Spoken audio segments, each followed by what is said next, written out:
જેની મદદથી તમે આ વિડિયો જોઈ શકો છો તે કેમેરાનો આકાર વર્તુળ છે, જેની મદદથી ઘણું બધું લાંબુ અંતર કાપી શકાય છે. તે પૈડાનો આકાર પણ વર્તુળ છે. જે અસંખ્ય ઉર્જાનો સ્ત્રોત છે તેવા સૂર્યનારાયણ, તેનો આકાર પણ વર્તુળ છે. બ્રહ્માંડમાં ઘણા બધા પદાર્થો એવા છે કે જેનો આકાર વર્તુળ છે, એટલે જ વર્તુળાકારનો અભ્યાસ કરવો જરૂરી બને છે. એટલા માટે આજે આપણે તમારું ધોરણ 10 નું ચેપ્ટર વર્તુળ રજૂ કરવાના છીએ. તો ચાલો સમય ન બગાડતા ચાલુ કરીએ. નમસ્કાર વિદ્યાર્થી મિત્રો, હું છું દીપ રાવલ અને તમારા ગણિતના ક્લાસમાં તમારું સ્વાગત છે. તો સમગ્ર પહેલા તો વર્તુળ એટલે શું, એની વ્યાખ્યા શું છે? તો એની વ્યાખ્યા કંઈક આવી રીતે આપવામાં આવી છે કે એક સમતલના આ બોર્ડને પણ તમે સમતલ તરીકે લઈ શકો અને અહીં આપણે સમતલ બતાવ્યું પણ છે. આ સમતલ છે આ, અને એનું નામ છે આલ્ફા. એક સમતલના એક ચોક્કસ બિંદુ આ જે છે તેને આપણે ચોક્કસ બિંદુ તરીકે લઈએ છીએ. ચોક્કસ બિંદુ O કે O નામ આપો કે જે XYZ ગમે તે નામ આપો. કેન્દ્ર, આ વર્તુળનું કેન્દ્ર થી અચળ અંતર રહેલા, જે અચળ અંતર છે એને ત્રિજ્યા કહેવાય છે. આ બધા બિંદુઓ છે તે બધા આ બિંદુથી અચળ અંતરે રહેલા છે. એટલે શું અચળ અંતર? એટલે કેવી રીતે અચળ અંતરે? તો આ બિંદુથી આ બિંદુનું માપ જોઈએ તો 5 સેન્ટીમીટર હોય, તો બધા જ બિંદુઓનું અહીંથી અંતર 5 સેન્ટીમીટર જ હોય.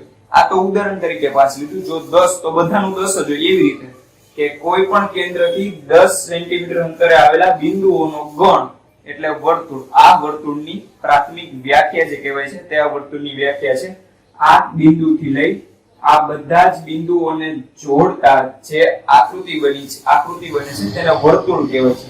આ બિંદુથી આ બિંદુનું અંતર પણ સમાન છે, અહીંથી આનું અંતર પણ સમાન છે, અને આ બધા જ બિંદુઓનું અંતર સમાન છે, એટલે એને અચળ શબ્દ વાપરવામાં આવે છે. વર્તુળની વ્યાખ્યાનો ભૌતિક અર્થ આ રીતે થાય છે. અગત્યની વાત આ ધ્યાનમાં રાખી લ્યો કે આ ચેપ્ટર છે તેનો ગુણભાર 6 છે. 1 માર્કનો એક પ્રશ્ન, 2 માર્કનો પણ એક પ્રશ્ન અને 3 માર્કનો પણ એક પ્રશ્ન પૂછાશે. ગુણભારની દ્રષ્ટિથી અગત્યનું ચેપ્ટર છે. આ વાત ધ્યાનમાં રાખજો. ચાલો પાછા ચેપ્ટર ઉપર. હવે આ વર્તુળ જે છે તેને રેખા PQ ક્યાંય પણ ટચ કરતી નથી. એટલે કે આ રેખાને ન છેદિકા કહી શકાય કે ન સ્પર્શક કહી શકાય. અહીંયા બંનેમાં કોઈ કોમન બિંદુ છે નહીં. હવે આ બીજો કિસ્સો જુઓ કે વર્તુળ ઉપર રેખા PQ છે, એટલે કે વર્તુળને રેખા PQ, આ વર્તુળને રેખા PQ વર્તુળના બે બિંદુઓમાં છેદે છે. ક્યાં? એક A અને એક B. તો છેદિકાનો અર્થ શું છે? છેદિકાની સમજ શું છે કે વર્તુળને કોઈ રેખા બે બિંદુઓમાં છેદે, બે બિંદુઓમાં, અહીંયા બિંદુ અને એક અહીંયા, તો તેને વર્તુળની છેદિકા કહેવાય છે. જરૂરી નથી કે આ અહીંયા જ હોય. આવી રીતે હોય તો પણ તેને છેદિકા જ કહેવાય. આમ હોય તો પણ તેને છેદિકા જ કહેવાય. આમ હોય તો પણ તેને છેદિકા જ કહેવાય. કોઈ પણ વર્તુળના કોઈ પણ બે બિંદુઓને છેદે એટલે એને છેદિકા જ કહેવાય. હવે સ્પર્શકની વ્યાખ્યા શું છે, સમજ શું છે જોઈએ કે વર્તુળ અને રેખા PQ એ બંનેને સામાન્ય બિંદુ A છે. હવે સામાન્ય બિંદુ એટલે શું? સામાન્ય બિંદુ એટલે એવું બિંદુ કે જ્યાંથી વર્તુળ પર પસાર થતું હોય અને રેખા PQ પણ ત્યાંથી પસાર થતું હોય. તો આ કિસ્સામાં બિંદુ A એવું છે કે જ્યાંથી રેખા પણ પસાર થાય છે અને વર્તુળ પણ પસાર થાય છે. એટલે આવા કિસ્સામાં રેખા PQ ને આપેલા વર્તુળનો સ્પર્શક કહેવામાં આવે છે. સ્પર્શક એ વર્તુળને અનન્ય માત્ર એક અને એક જ બિંદુમાં છેદે છે, તેને સ્પર્શક કહેવામાં આવે છે. આ છે સ્પર્શકની સમજૂતી. છેદિકા બે બિંદુઓમાં છેદે, સ્પર્શક એક બિંદુઓમાં છેદે. જો રેખા એક પણ બિંદુમાં ના છેદે તો તેને સ્પર્શક કે છેદિકા કશું કહેવાય નહીં. હવે આપણે કુવા પાસે પેલી ગરગડી જોઈ હશે તો તે સ્પર્શકનું બિલકુલ પરફેક્ટ ઉદાહરણ છે. તેમાં જે વર્તુળ હોય છે આવી રીતે, અને એક છેડો છે તે કુવામાં આવે અને એક છેડો બીજી બાજુ જે બહાર હોય છે. આને કિરણ તરીકે લઈએ તો આ બે પરફેક્ટ સ્પર્શકનું ઉદાહરણ બને છે. કુવાની ગરગડી પરફેક્ટ તેનું ઉદાહરણ છે સ્પર્શકનું. હવે સ્પર્શક શું છે, સ્પર્શકની વ્યાખ્યા શું છે? તો કે સ્પર્શક એટલે વર્તુળને ફક્ત એક જ બિંદુમાં છેદતી રેખા. આ વર્તુળ છે તો તેને કોઈ પણ એક જ બિંદુમાં છેદતી રેખા એટલે સ્પર્શક. હવે સ્પર્શકની ઇંગ્લિશમાં ટેનેજન્ટ કહેવાય છે અને ટેનેજન્ટ શબ્દ ટેનેગર શબ્દ પરથી આવેલો છે. ટેનેજન્ટ શબ્દનો અર્થ સ્પર્શવું એવું થાય છે. આ શબ્દનો ઉમેરો ડેનિશ ગણિતશાસ્ત્રી થોમસે કરેલો હતો 1558માં. હવે પ્રવૃત્તિ 1 આપેલી છે, તેમાં તારની મદદથી સમજાવેલી છે. આપણે તેને બોર્ડ ઉપર લાઈવ સમજીએ, જેથી મૂવમેન્ટ પણ કરી શકાશે અને સમજવું પણ વધુ ક્લિયર થશે. હવે અહીંયા કોઈ એક વર્તુળ છે, આ તેનું કેન્દ્ર છે અને અહીંયા એક બિંદુ P આપેલું છે. અહીંયા એમ કીધું છે કે કોઈ એક તાર AB ને અહીંયા P બિંદુ ઉપર ચલાયમાન કરી શકાય તેવી રીતે રાખે. તેવી રીતે આપણે અહીંયા પેન લઈએ છીએ. હવે આ કોઈ બિંદુ છે P. તો હવે તમે જોજો, આ પેન છે તે આપણી રેખા થઈ ગઈ છે. હવે આ પેન એ આપણી રેખા થઈ ગઈ છે. હવે અહીંયા આ પેન એ વર્તુળની છેદિકા થશે. હવે જેમ હું આ પેનને મૂવમેન્ટ આપતો જાઉં, બિંદુ P ઉપર પેન સ્થિર રાખવાની છે, એટલે કે બિંદુ P થી જ આખી રેખા છે તે ચલાયમાન થાય છે. હવે તમે જોજો, જેમ હું નજીક લેતો જાઉં તેમ છેદિકા છે તે નાની, છેદિકામાં જે રહેલી જીવા છે એટલે કે આ અંતર છે તે સતત ઓછું થતું જાય છે. જો જેમ લઉં આ અંતર ઘટ્યું, અહીંયા લઉં તો તેનાથી પણ ઘટશે, અહીંયા લઉં તો પાછું તેનાથી પણ ઘટશે. એમ કરતા કરતા કરતા એક સમય એવો આવશે, એક કિસ્સો એવો બનશે કે પરફેક્ટ એક જ બિંદુએ વર્તુળને સ્પર્શ કરશે અને તેને સ્પર્શક કહેવામાં આવે છે. હવે હજી પાછું હું આમ લઉં તો તેનાથી વધુ દૂર જતું જશે. આ છે સ્પર્શકની વ્યાખ્યા. ભૌતિક સમજૂતી જે આમાં પ્રવૃત્તિ આપેલી છે તેની ભૌતિક સમજૂતી આવી રીતે છે. તેમાં તારની મદદથી સમજાવેલું છે. આમાં આપણે પેનને લાઈવ મૂવમેન્ટ કરીને આવી રીતે સમજી શકીએ છીએ. તો વર્તુળને કોઈ પણ એક જ બિંદુમાં સ્પર્શતી રેખા એટલે સ્પર્શક. વર્તુળને કોઈ પણ એક જ બિંદુમાં સ્પર્શતી રેખા એટલે સ્પર્શક. હવે સ્પર્શક કોઈ પણ એક બિંદુએ વર્તુળને હંમેશા કોઈ એક જ સ્પર્શક હોઈ શકે. આ બિંદુ છે, આ વર્તુળનું આ P બિંદુ છે, તો વર્તુળને P બિંદુએ છેદતો સ્પર્શક હંમેશા એક જ હોઈ શકે. આ એક જ સ્પર્શક હોઈ શકે કે જે વર્તુળને P બિંદુએ છેદતો. ત્યાં બે સ્પર્શક ના દોરી શકે. જો હું અહીંયા બીજો સ્પર્શક દોરવા જઈશ તો તે છેદિકા બની જશે. તો આ રેખા જે છે એ વર્તુળને બે બિંદુઓમાં છેદે છે, એક અહીંયા અને એક અહીંયા. બે બિંદુમાં છેદે તેને તો છેદિકા કહેવાય. તો આ સ્પર્શક રહેશે નહીં. વર્તુળના કોઈ પણ એક બિંદુએ હંમેશા માત્ર એક જ સ્પર્શક હોઈ શકે. ટોટલ તો અનન્ય આપણે ગમે એટલો અનંત સ્પર્શક હોઈ શકે, પણ માત્ર પર્ટિક્યુલર બિંદુ, કોઈ પણ નિશ્ચિત બિંદુ ઉપર એક જ સ્પર્શક આપણે દોરી શકીએ છીએ. પ્રવૃત્તિ 2 બોર્ડ ઉપર. હવે આ બોર્ડ છે તેને એક તમે સમતલ તરીકે લઈ લો. નામ આપી દો અલ્ફા. હવે અહીંયા O કેન્દ્રિત વર્તુળ છે. આ વર્તુળની છેદિકા PQ ને ધ્યાનમાં લો. આ PQ છે એ વર્તુળની છેદિકા છે. હવે છેદિકાને સમાંતર આપણે રેખાઓ દોરેલી છે. આ PQ રેખા છેદિકાને સમાંતર આ બધી રેખાઓ આપણે દોરેલી છે. તો હવે તમે એક વસ્તુ નોંધશો કે હવે રેખા PQ થી આપણે જેમ આ બાજુ જઈએ તેમ આ રેખા દ્વારા બનતી જીવા, એટલે કે આ જે બ્લેક લાઇન્સ થી જે દર્શાવેલી છે તે આ રેખા દ્વારા બનતી, આ રેખાથી બનતી જીવા કઈ છે તો કે જે બ્લેક લાઇન થી દર્શાવેલી છે તે જીવા છે. આ રેખાથી બનતી. એવી જ રીતે આ રેખાથી બનતી જીવા આ છે, આ રેખાથી બનતી જીવા આ છે. હવે તમે જોશો કે જેમ બિંદુ રેખા PQ થી આ બાજુ જતા જઈએ તેમ આ જીવા છે તે ક્રમશઃ નાની થતી જશે અને આ છેદ બિંદુઓ જે છે જીવાના છેદ બિંદુઓ છે તે નજીક આવતા જશે. આના કરતા આ જીવા નાની છે, આના કરતા આ જીવા નાની છે. એમ કરતા કરતા જ્યારે તમે છેક અહીંયા પહોંચશો ત્યારે એક બિંદુ એવું આવશે કે જ્યાં બંને છેદ બિંદુઓ વચ્ચેનું અંતર શૂન્ય થઈ જશે અને તે જે કિસ્સો છે તે સમયે જે રેખા મળે છે તેને સ્પર્શક કહેવામાં આવે છે. એ બિંદુને સ્પર્શ બિંદુ કહેવામાં આવે છે. તો સ્પર્શ બિંદુ અહીંયા આ છે, આપણે તેને A નામ આપી દઈએ. અને તેવી જ રીતે આ બાજુ અહીંયા જેવી રીતે મેં એક્સપ્લેન કર્યું તેવી જ રીતે આ બાજુ અહીંયા આપણે આ છેદ બિંદુને B નામ આપી દઈએ.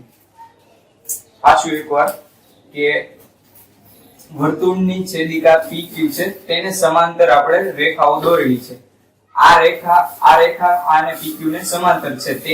તેના દ્વારા ઘેરાતી જીવા આ બ્લેક લાઈન દ્વારા દર્શાવેલી છે. આ બધી બ્લેક લાઇન્સ છે તે રેખા દ્વારા ઘેરાતી જીવા છે.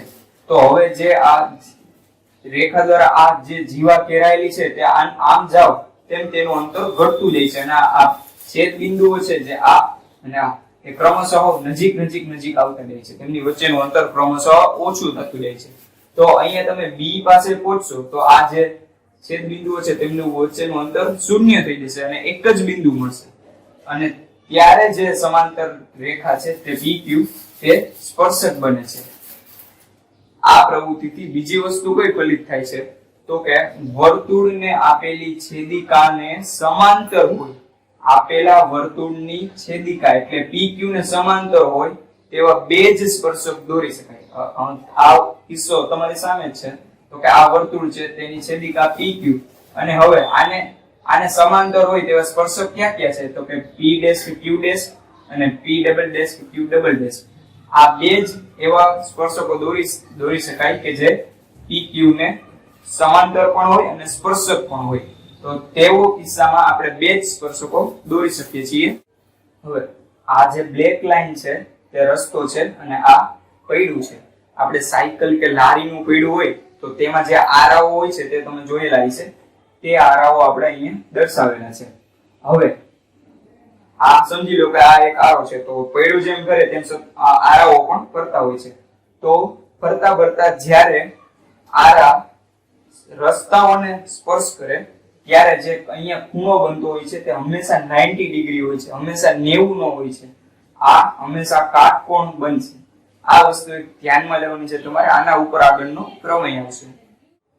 પ્રમેય 10.1 અગત્યનો પરીક્ષામાં પૂછી શકાય તેવો IMP પ્રમેય છે. ધોરણ 10 બોર્ડની પરીક્ષા માટે IMP પ્રમેય પૂછી શકાય તેવો પ્રમેય છે. ખાસ ધ્યાન આપીને સમજજો. અને જો આ પ્રમેય પેપરમાં તમારે આ પ્રમેય પૂછાય તો તમે એવું તો કઈ રીતે લખી શકો કે જેથી તમારી એક ઇમ્પ્રેશન પડે, એક હોશિયાર વિદ્યાર્થી તરીકેની તમારી છાપ ઊભી થાય. તો તમે પ્રમેયને આવી રીતે પણ લખી શકો છો કે પક્ષ, સાધ્ય અને સાબિતી. આવું જનરલ મોસ્ટ ઓફ પ્રમેય બધા આવી રીતે આપેલા હોય છે, પણ તમારી પાઠ્યપુસ્તકમાં જે આ પ્રમેય છે તે આ રીતે આપેલો નથી. તો તમે પક્ષ, સાધ્ય અને સાબિતીમાં આપેલી માહિતીને કન્વર્ટ કરી શકો છો અને પછી લખી શકો છો. પહેલા તો તમારે આકૃતિ દોરવાની. આકૃતિમાં જે તમે માનેલું છે, ધારેલું છે કે રચેલું છે તેને તમારે પક્ષમાં લખવાનું હોય છે. હવે જે વસ્તુ સાબિત કરવાની હોય છે તેને સાધ્યમાં લખવાનું હોય છે. તો કે આપેલું શું છે તો કે O કેન્દ્રવાળું વર્તુળ તેને P બિંદુએ એક સ્પર્શક XY છે. આ માહિતી છે તે પક્ષમાં આવશે. હવે સાબિત શું કરવું છે આપણે તો કે OP લંબ છે XY. આ આપણે સાબિત કરવું છે તો તે સાધ્યમાં આવશે. OP લંબ છે XY અને સાબિતી. હવે જે નીચે તમે સાબિતી આપો તે સાબિતી તરીકે આવી રીતે તમે પેપરમાં લખીને તમારી ઇમ્પ્રેશન પણ પાડી શકો છો. હવે આ પ્રમેય આપણે સમજીએ ઇન પેલા હું એક તમને વસ્તુ કહું છું એ તમે પેલા શાંતિથી સમજી લો. જો એ વસ્તુ તમે સમજી લેશો તો આ પ્રમેય સમજવો એકદમ સરળ થઈ જશે. અને આ કેના બેઝ ઉપર શું પાયો લઈને આ પ્રમેય બનાવવામાં આવ્યો છે, કેવી રીતે સાબિતી આપવામાં આવેલી છે તે પણ આમાં હું તમને પહેલા જણાવી દઉં છું. હવે આપણે એક જગ્યાએથી બીજી જગ્યાએ જવા માટે એકથી વધારે રસ્તા હોઈ શકે, ઘણા રસ્તા હોઈ શકે, પણ ઘણા લાંબા અંતરના હોય, ઘણા ટૂંકા અંતરના હોય. તો સૌથી જે ટૂંકામાં ટૂંકો રસ્તો હશે ને તે હંમેશા લંબ અંતરનો હશે. એટલે કે તે બે સ્થાનો વચ્ચે હંમેશા લંબ હશે. એટલે કે તે 90 નો ખૂણો બનાવતો હશે. એક ઉદાહરણ આપણે અહીંયા લઈએ છીએ કે આ મેદાન છે અને આ ઘર છે. આપણે મેદાનથી ઘર સુધી જવું છે તો રસ્તો કાયદેસર આ છે. આ રસ્તા દ્વારા તમે મેદાનથી ઘર સુધી જઈ શકો છો. આ અંતર સમજી લો કે 10 કિલોમીટર છે. પણ જો તમે લંબ અંતર, આ મેદાન છે તો આ અંતર જે છે આને લીટી કરી છે એ અંતર છે તે આ મેદાનને લંબ થયું ને, આ અંતર મેદાનને લંબ છે ને, તો એ અંતર હંમેશા ટૂંકું હશે. જો આ 10 કિલોમીટર હોય તો તે 8 કિલોમીટર અથવા 7 કિલોમીટર સમથિંગ હોય છે. પણ સૌથી ટૂંકામાં ટૂંકું અંતર એ હંમેશા લંબ અંતર હોય છે. એટલે કે 90 નો ખૂણો બનાવતું અંતર હોય છે. ટૂંકામાં ટૂંકું અંતર હોય તે હંમેશા લંબ અંતર હોય છે. આ વાતને ધ્યાનમાં રાખીને આ બેઝ ઉપર આ આખો પ્રમેય રચવામાં આવેલો છે. હવે તમે આને સમજજો જેથી તમને સમજવામાં સરળતા રહેશે. હવે રેખા XY ઉપર કોઈ બિંદુ Q લો. હું બિંદુ Q અહીંયા લઉં છું, તમે Q બિંદુ અહીંયા ગમે ત્યાં લઈ શકો. આ બાજુ લો તો પણ તે જ વસ્તુ સાબિત થશે, આ બાજુ લો તો પણ તે જ વસ્તુ સાબિત થશે. હવે O અને Q ને જોડતી રેખા બનાવો. O અને Q ને જોડતી રેખા બનાવો. હવે બિંદુ Q એ XY ઉપર સ્પર્શક ઉપર છે. હવે જો બિંદુ Q એ વર્તુળમાં હોય, બિંદુ Q એ વર્તુળમાં હોય તો રેખા આવી, આ રેખા આમ છે તે આમ થઈ જાય, પણ રેખા એ સ્પર્શક છે, છેદિકા નથી, એટલે બિંદુ Q એ વર્તુળની બહાર છે. હવે અહીંયા જોતા પણ ખબર પડશે કે OQ આ O થી Q, OQ અંતર છે એ OP અંતરથી વધારે છે, એટલે કે OQ is greater than OP. હવે XY પરના ગમે તે બિંદુ માટે અહીંયા બિંદુ લો, અહીંયા બિંદુ લો, આ અંતર જે છે એ OP થી વધારે જ થશે કોઈ પણ બિંદુ માટે, એટલે કે OP એ સૌથી ટૂંકામાં ટૂંકું અંતર છે, સૌથી ટૂંકામાં ટૂંકું અંતર છે. અને આગળ મેં તમને જેમ સમજાવ્યું તેમ કે સૌથી ટૂંકામાં ટૂંકું અંતર હોય તે હંમેશા લંબ હોય છે, એટલે કે XY એ લંબ છે OP, એટલે કે OP જે અંતર છે તે XY ને લંબ છે, તેથી આ ખૂણો એ કાટખૂણો બને છે. આવી રીતે આ પ્રમેયની સાબિતી આપેલી છે. એકવાર તમે વાંચશો, બે વાર વાંચશો એટલે તમને આરામથી યાદ રહી જશે. એવું હોય તો આ એક્ઝામ્પલ મગજમાં રાખજો જેથી તમને વધુ ક્લિયર થશે. આવો સ્વાધ્યાય 10.1 10.1 સરળ છે, એટલું બધું હાર્ડ નથી. અને આ ચેપ્ટર માંથી ટોટલ 6 ગુણ વાર છે. 1 ગુણનો એક પ્રશ્ન, 2 ગુણનો પણ એક પ્રશ્ન અને 3 ગુણનો પણ એક પ્રશ્ન, એટલે 1, 2 અને 3 ત્રણેય ગુણને એક એક પ્રશ્ન પૂછાશે. વર્તુળને કેટલા સ્પર્શક હોય છે? વર્તુળને અસંખ્ય સ્પર્શક હોઈ શકે. વર્તુળને આપણે ગમે તેટલા સ્પર્શકો દોરી શકીએ, પણ કોઈ પણ પર્ટિક્યુલર એક જ બિંદુ પાસે વર્તુળને એક જ સ્પર્શક દોરી શકાય છે, પણ ટોટલ કુલ વર્તુળને અસંખ્ય સ્પર્શક દોરી શકાય. હવે ખાલી જગ્યા આવે છે. સ્પર્શક વર્તુળને અનન્ય બિંદુમાં છેદે છે. એક અને એક જ માત્ર બિંદુમાં છેદે તો જ એને સ્પર્શક કહેવાય. જો બે બિંદુમાં છેદે તો છેદિકા થઈ જાય છે. વર્તુળને વધુમાં વધુ, આપણે એવો એક કિસ્સો પણ લીધો હતો, વર્તુળને વધુમાં વધુ બે જ સમાંતર સ્પર્શકો દોરી શકે. સમાંતર પણ હોય અને સ્પર્શકો પણ હોય તેવા માત્ર બે જ સ્પર્શકો દોરી શકાય. હવે વર્તુળ અને સ્પર્શકના સામાન્ય બિંદુ. હવે વર્તુળ અને સ્પર્શકના સામાન્ય બિંદુને સ્પર્શ બિંદુ કહેવાય છે.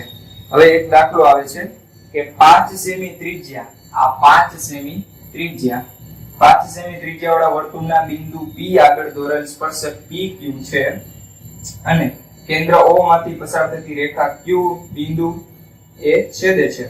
હવે OQ બરાબર 12 સેન્ટીમીટર આપેલા છે અને OP બરાબર 5 સેન્ટીમીટર આપેલા છે. તો PQ ની લંબાઈ શોધો. આપેલી રકમનું અર્થઘટન છે. આકૃતિ મેં દોરેલી છે. હવે આપણે પાયથાગોરસ પ્રમેયનો ઉપયોગ કરીને માત્ર ખાલી OP ની લંબાઈ શોધવાની છે. આ કાટખૂણો છે, તેથી આના વર્ગ બરાબર આ બંનેના વર્ગનો સરવાળો. OQ વર્ગ બરાબર OP વર્ગ પ્લસ PQ વર્ગ. હવે બંનેની કિંમત મૂકો તો કે OP બરાબર 5, 5 નો વર્ગ 25, OQ એટલે 12, 12 નો વર્ગ 144. તેથી PQ ની કિંમત શોધવાની છે. PQ ને આ બાજુ લઈ આવો, PQ ને આ બાજુ રાખો, 25 ને આ બાજુ લઈ આવો તો માઈનસ થઈ જશે. 144 માંથી 25 જાય એટલે 119 અને તેથી PQ equal to under root એટલે કે વર્ગમૂળમાં 119, જે આનો જવાબ છે, એટલે કે જવાબમાં D આવશે. હવે ચોથો દાખલો છે, એ કોઈ કરવાની જરૂર રહેતી નથી, એ ખાલી માત્ર દોરવાનું છે. આવો દાખલો પૂછાઈ ના શકે. એક વર્તુળ દોરો જે પૈકી એક વર્તુળનો સ્પર્શક અને બીજી વર્તુળની છેદિકા હોય તેવી આપેલી રેખાને સમાંતર હોય તેવી બે રેખાઓ દોરો. આપણે તેવું કરી દીધું છે આગળ, તે જ છે, કઈ અગત્યનું છે નહીં. તો અહીંયા સ્વાધ્યાય 10.1 પૂરું થાય છે. જય હિન્દ, જય ભારત.